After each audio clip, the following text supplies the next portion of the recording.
요즘 따라 너무나 참혹한 기사를 많이 보게 된다. 작은 아이를, 힘없는 이들을 괴롭히고 핍박하는 이들의 잔혹함을 듣게 된다.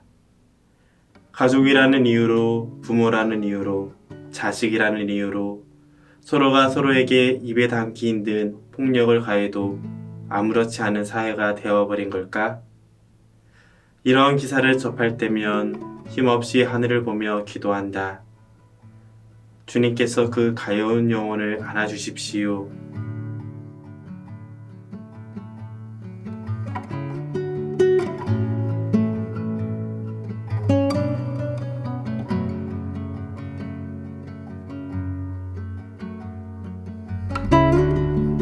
가톨릭분 여러분, 안녕하세요.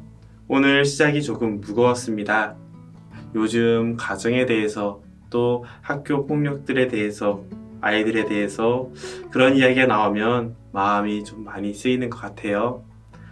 어쩌면 우리 주변에서도 일어나고 있는 일일지도 모르는데 너무 무심하게 사는 것은 아닐까 하면서 마음이 한켠 쓸쓸해지기도 합니다. 그래서 오늘 여러분과 함께 이야기할 내용이 조금은 사회의 빛이 되기를 바라봅니다. 제가 여러 기사를 통해 마음이 특히 아팠던 것은 가정에서 벌어진 참극들이라는 사실입니다. 우리 교회는 가정을 가장 작은 교회라고 부르면서 중요하게 이야기하죠. 부모는 자녀를 사랑으로 양육하고 그러한 부모를 보며 자녀들은 그 사랑을 배워나가기 때문입니다.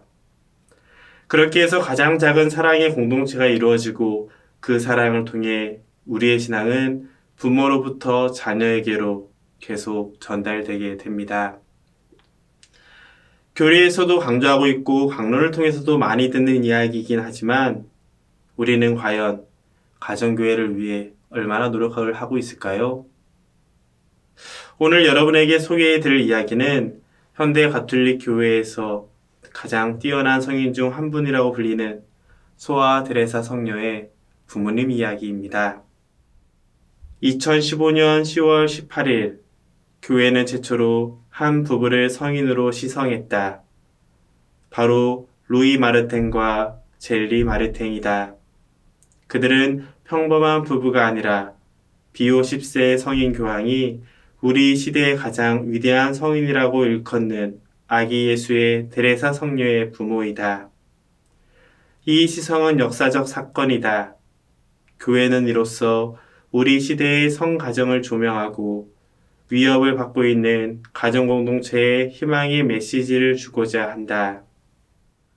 오늘 제가 여러분들에게 소개시켜드리고 싶은 책은 바로 루이와 젤리입니다.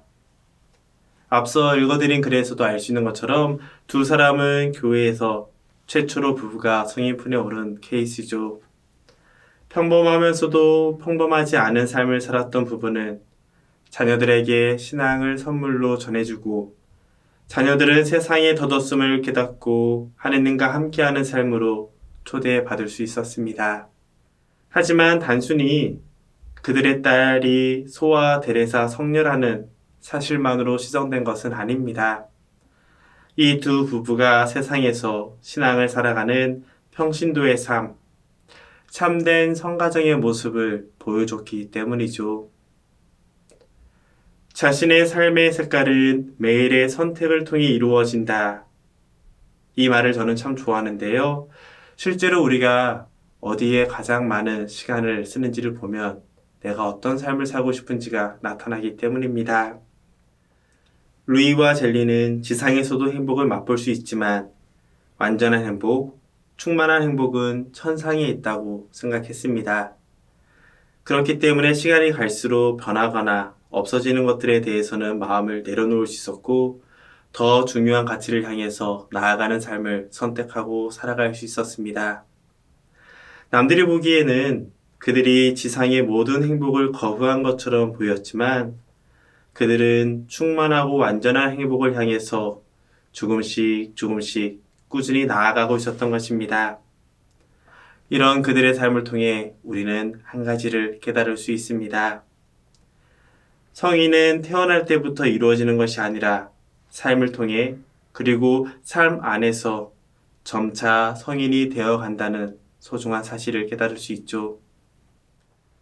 미사 참례는 마르텐 가족에게 생명을 위한 필수품이자 휴식이며 축제였다. 피곤하거나 고민이 있더라도 미사에 빠지지 않았다. 마르텐 부부의 성덕은 성체를 중요하게 여기는 자세에도 드러난다.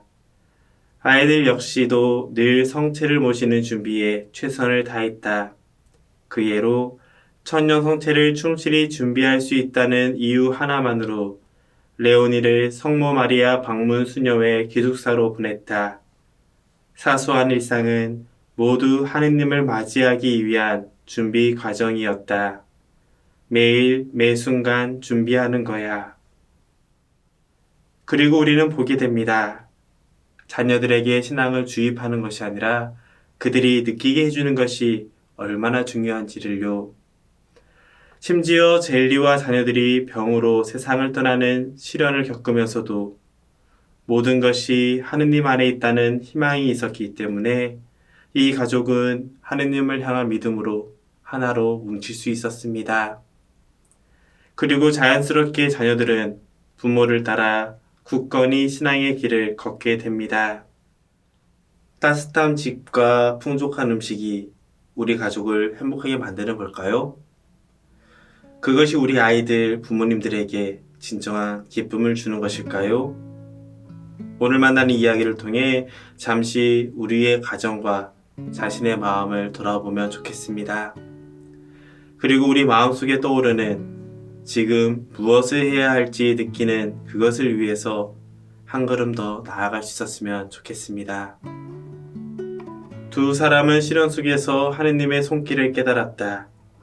고통과 죽음은 이제 불합리한 것이 아니라 딸 데레사가 말한 것처럼 사랑에 매였다. 하느님께서는 시련에서 은총이 나온다는 것을 아시고 끊임없이 자녀들과 동행하신다. 이것이 마르텐 부부의 고통의 신학이었다. 그들은 이 신학을 깊이 있게 경험하고 구현하였다. 젤리는 또 한 번의 죽음을 겪은 후에 이렇게 정리했다. 사랑하는 내 동생, 우리 투덜대지 말자. 주인은 선하신 하느님이야. 그분은 우리에게 도움이 된다면 우리를 이보다 더한 고통 속에 두실 수도 있어. 하지만 언제나 우리에게 구원과 은총을 주실 거야. 이 모든 고통에도 선하신 하느님 아버지를 향한 젤리의 믿음은 전혀 흔들리지 않았다. 젤리는 이 슬픈 시기를 돌아보며 덧붙였다. 하느님께서는 우리의 힘을 넘어서는 그 이상은 절대 주지 않으셔. 나는 사업과 온갖 고민에 시달렸지만 하늘에서 나를 지탱해 주신다고 굳게 믿어.